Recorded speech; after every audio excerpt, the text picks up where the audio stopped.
Hello, everyone.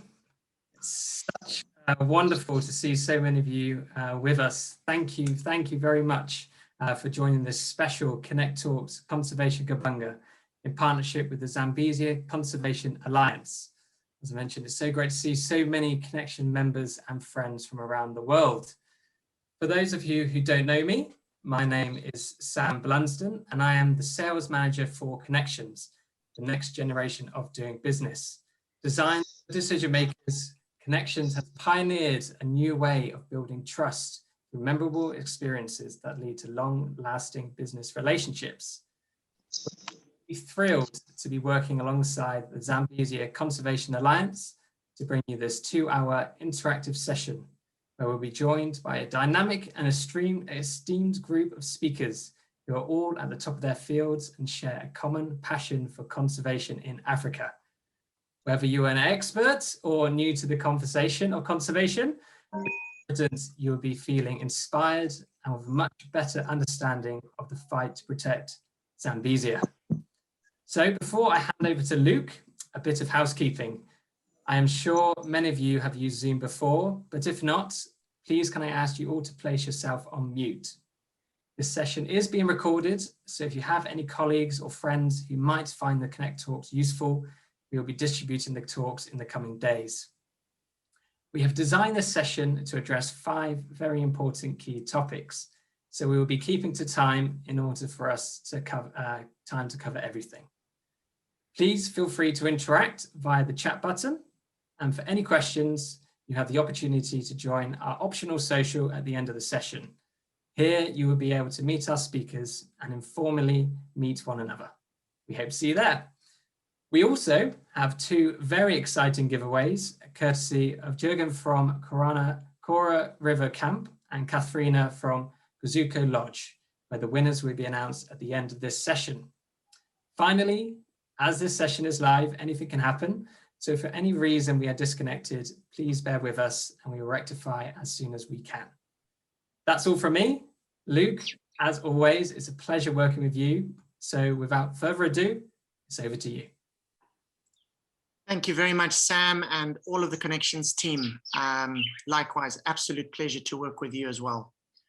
On behalf of the Zambezia Conservation Alliance, it is my absolute pleasure to be welcoming you all here today.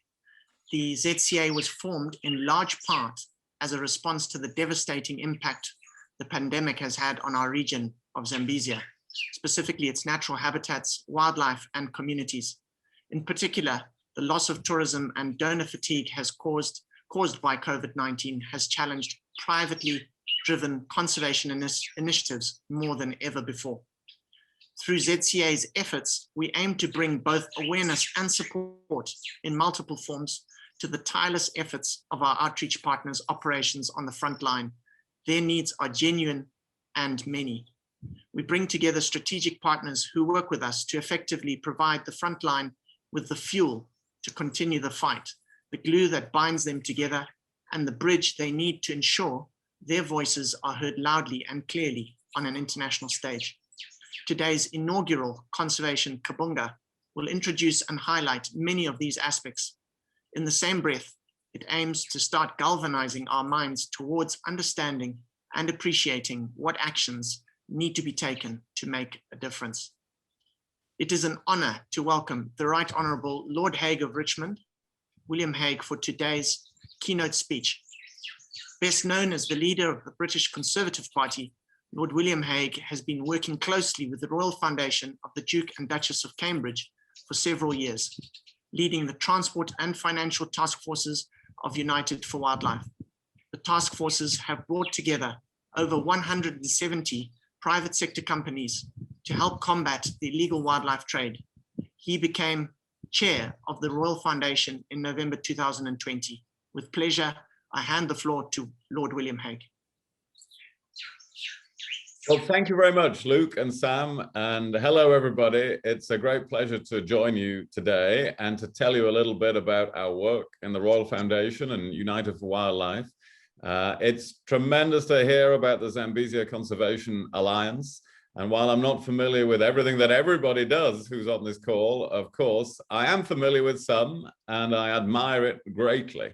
And I think you are part of a vital global effort. I was the British Foreign Secretary a few years ago who first called together a meeting of governments around the world to combat the illegal wildlife trade. And I'll tell you a little bit more about that in a moment as well. But once I left the government, I subsequently become chair of the Royal Foundation, as you just heard, of the Duke and Duchess of Cambridge, otherwise known as Prince William and his wife, Catherine. And we have in our organization, United for Wildlife, task forces working together to try to help you in what you're doing in ways that I will explain. You know that we're facing a crisis in Africa and across the world. On average, about every half hour, an elephant is killed for its tusks. About every 8 hours, on average, an African rhino is killed for its horn. And this is part of an even bigger global problem. About 1/5 of all the fish taken from the seas are being fished illegally. And in some parts of the world, more than half the timber that is being harvested is harvested and traded illegally. These are vast illegal trades, often carried out by organized criminal networks on the back of corruption, and they are destroying the wildlife, the ecosystems, the forests, and the coastal resources of our planet. We don't have to accept that. The fact that you are attending this event and doing all the work that you are doing means you know we don't have to accept that. But we can all do something about it. All over the world, we can do something about it. And the work you're doing is already playing, of course, a vital part. My main message to you today is you are not alone in your work, and we can all succeed together if we do all work together. Thousands of miles from Africa, I'm sitting here in Wales in the United Kingdom, thousands of miles from Africa, we're working hard on playing our part too. We're vastly more effective when we do this together because no single organization or country or company has the capacity to combat the illegal wildlife trade and to support wider conservation efforts on its own. We're dealing here often with criminal activity that crosses borders and continents. It goes through poaching and transportation and financing, and ultimately some individuals somewhere in the world paying to buy that ivory ornament or to get that powdered rhino horn, or to buy those pangolin scales, or whatever it may be. And we have to attack that chain of activity at every point, sharing information and ideas and resources to give the best chance of success. So let me explain briefly what we are doing. First of all, we're asking governments around the world to do everything they can. I convened that first conference of 42 governments 7 years ago. There have since been further conferences in Botswana and in Vietnam and in London again. And we encourage governments to have the right laws, to enforce those laws, and to work together. We're hoping that when the G7 in the major industrialized nations meet here in the UK in June, they will endorse a pledge for nature that will address deforestation and the illegal wildlife trade. But governments can be slow, as you've probably noticed in many countries, and they often have other priorities. So we haven't been waiting for them. Prince William asked me 6 years ago to see what the private sector could do, what private companies can do to stop the transportation of wildlife products, illegal products. And I remember the first time we had a meeting of just 8 companies when the president of Emirates Airlines, one of the biggest airlines in the world, said, no one in the world has ever asked us to do this before, to work together in this great cause, and we are very, very willing to do it and to throw the weight of our airline behind this. And so inspired by that, today we have now 121 transportation companies around the world working with us. These are airlines, they are container companies, they are cruise lines, they are freight forwarding companies. And we have a financial task force of 44 of the largest banks and payment companies in the world, also in parallel to that, and 60 other partners who are universities and law firms and tech companies, NGOs, expert groups. A very important one for us is focused conservation. I know you'll be hearing from them later on today.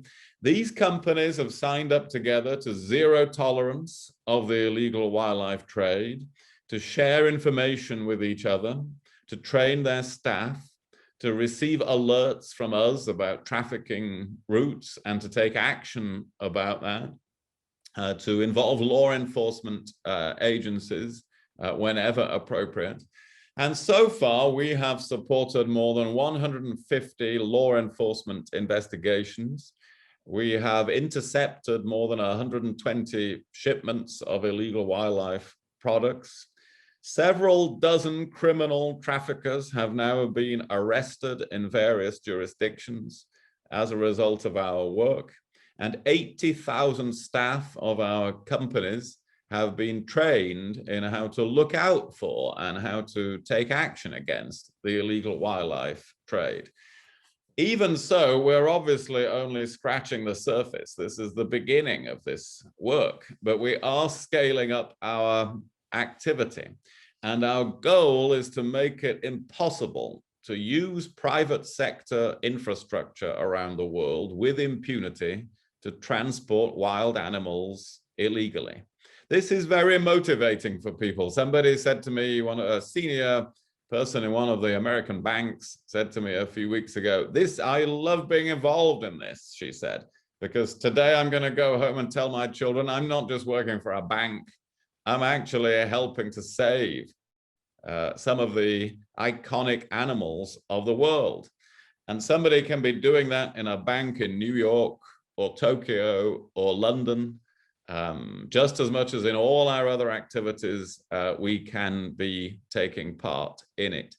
So you should be encouraged that people doing that sort of work are encouraged and want to help, and many of them want to do more to help.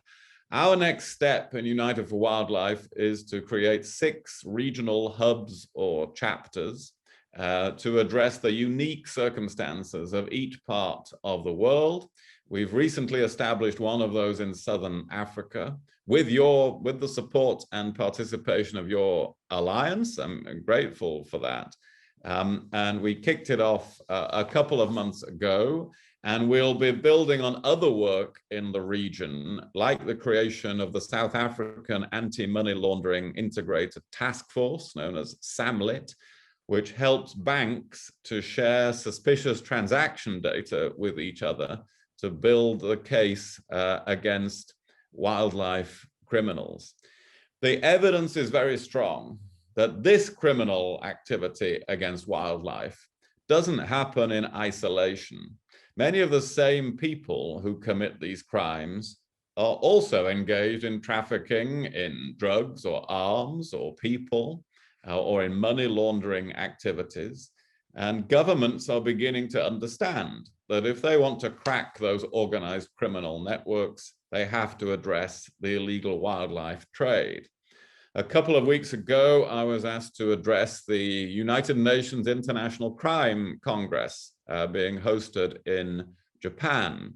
And all across the United Nations, the governments represented there are beginning to understand the importance of tackling this trade, the connection with corruption and bribery, that they need to make the use of many different networks and alliances like your own around the world, and to use financial investigations to go beyond arresting one poacher or seizing one shipment, but to track down through those arrests and seizures the criminal syndicates that are behind a lot of that activity.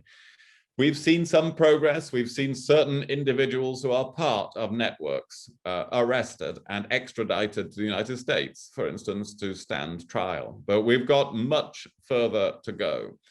Those criminals are innovative and resourceful, and we have to be very innovative. So our task forces are bringing people and companies together in unusual ways. Heathrow Airport working with Microsoft to find new ways of detecting illegal shipments passing through their airport would be a recent example. And we have Chinese airlines in the same alliance as American banks, which doesn't happen in many other activities in the world. So this is a united global effort. So as you do your work, you're part of a bigger picture. We've got three ways, basically, of attacking the illegal wildlife trade. One of them is to prevent poaching on the ground through good management, good conservation, strong local support, new technology. Many of you will be much more expert than I am on those things. The second one that we're engaged with, as I've described, is to make the transportation of illegal products as difficult as possible. The ultimate answer is the third one, which is to end the demand for such products, to change the culture, to help people to realize that the abuse and degradation of nature is fundamentally against our own interests, as well as being morally wrong. When Prince William visited China, he made a televised address to 300 million people, quite a lot of people to watch one television program, explaining the cruel reality of what it means to buy illegal wildlife products and the devastation that it creates. We're going to go on trying to spread that message. And I think this terrible global pandemic that has made life so much more difficult, as Luke was mentioning at the beginning, is helping people to understand that the abuse and degradation of nature has to stop, that we have to make full use of the conference on biodiversity that is coming up shortly in China, and the COP26, the climate change conference happening here in the UK in November, to achieve the right objectives. So I think the world is at a tipping point in the sense that millions of people can see that we need to address these issues. Many companies and governments are willing to start doing so, and that we can do it much more effectively if we do work together. So I want to thank all of you for the part you are playing in this and congratulate you on the work you do, the conservation efforts that you are engaged in across the board. And I want you to know that you've got many friends around the world, that we're putting together new global alliances of which you can be a part. And I believe that we will succeed in the end. And we will ensure there is a thriving world of wildlife for future generations to come. Thank you very much for listening to me, and all the best for a great meeting today. Lord Hague, thank you so much indeed for such a deeply meaningful, enlightening and insightful keynote. The Zambezia Conservation Alliance is proud to have partnered with the Royal Foundation and its monumental United for Wildlife efforts. We're determined to play our part effectively when it comes to directly and positively supporting the war against the illegal wildlife trade.